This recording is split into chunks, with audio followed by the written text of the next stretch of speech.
Pa, maglalaro lang po ako sa baba. Oo, sige ha. Basta mag-iingat ka ha. O, sige na, ingat ha.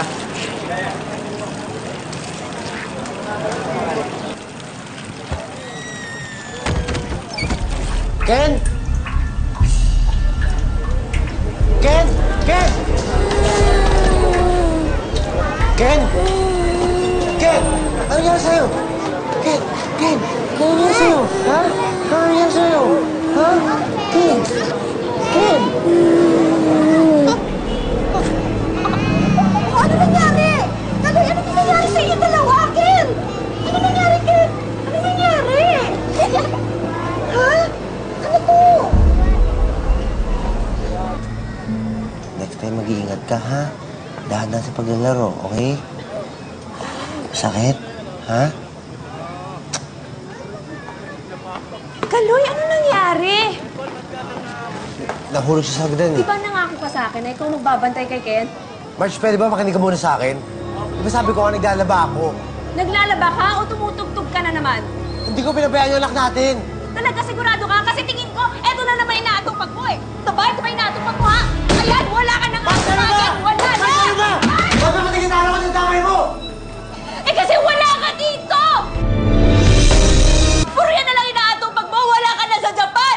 Nandito ka sa amin ni Ken! Sana kami naman isipin mo? Mag-focus ka naman sa amin ng anak mo! Hindi puro yan tugtog mo!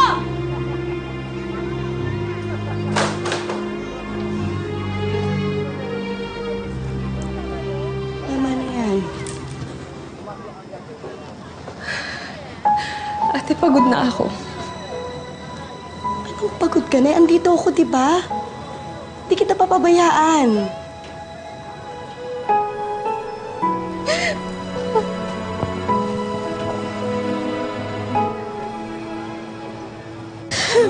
Tama na yun. Sobrang makasarili niya.